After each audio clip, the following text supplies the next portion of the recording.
Bismillahirrahmanirrahim. Assalamu alaikum, dear student. It's your maths book for class 7. Today our topic is a perfect square in exercise 5.1, page 81. Today our first question is check the following numbers whether they are perfect square or not. 16, 18, 25, 33 and 200. Now student, how we will check that it is a perfect square or not? First of all, we will define the definition of perfect square, that what is a perfect square. The product of a number multiplied by itself is called a perfect square of that number. For example, 2 multiplied by 2 we get 4, 3 multiplied by 3 we get 9. We can write the 2 power 2 mean 2 power square and 3 power square mean 3 multiplied by 3 we will get 9. Dear students, hence 4 and 9 are the perfect square of 2 and 3.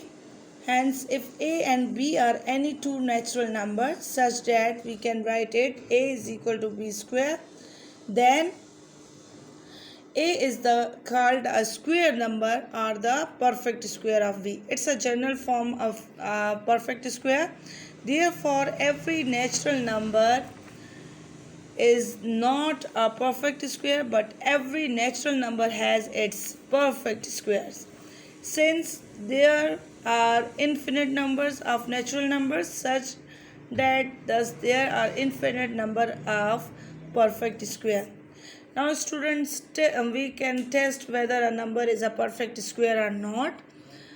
Let's see, a number that cannot be expressed as the square of other number is not a perfect square. For example, 9 can be written as, we can write 9, 3 multiplied by 3 is equal to 3 power 2, square of 3.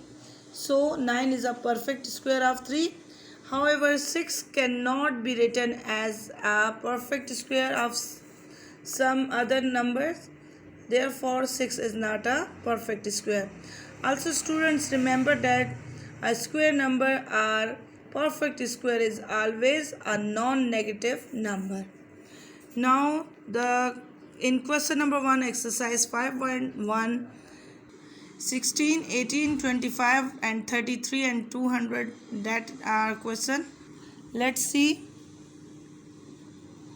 16, how it will become when we multiply the same number 4 multiplied by 4 we get 16.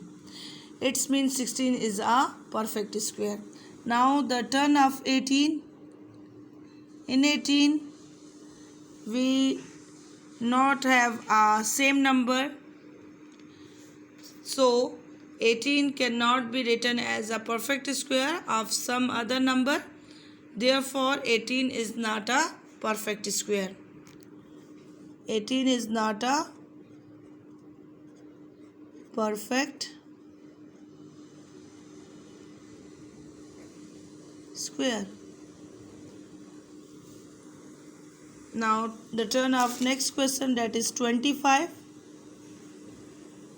25, also we know that 5 multiplied by 5, when we multiply the same number we get the 25. So 25 is a perfect square.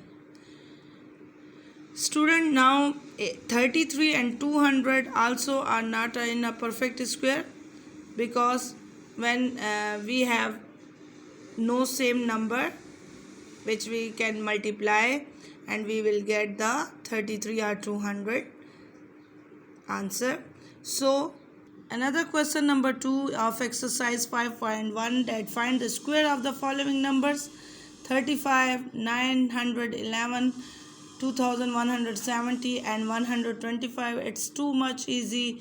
Find the squares when we know the definition of a square. A number multiplied by itself is called a perfect square of that number. Now what is a square? When two numbers multiply, one same two number multiply, we get the squares.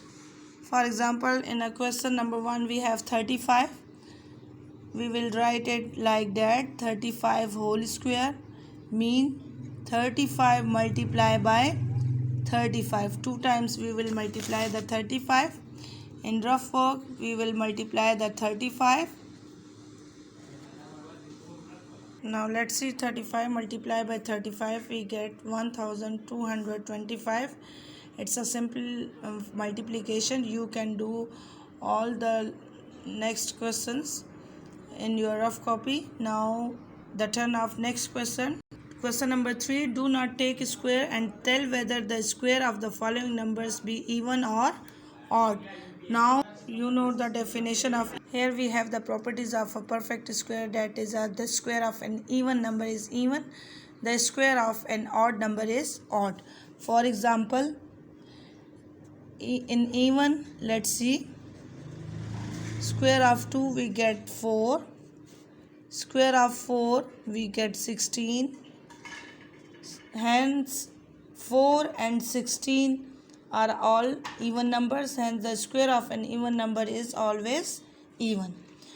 Now in the odd numbers, the square of an odd number is odd. For example, we get the square of 3, we get the 9 answer. It's mean square of 5 is also an odd number, we get 25. It's mean here 9 and 25 are odd numbers, hence the square of an odd number is always odd. So now if we have another greater number, for example 1060, it's a greater number. How we will say that it's even or odd?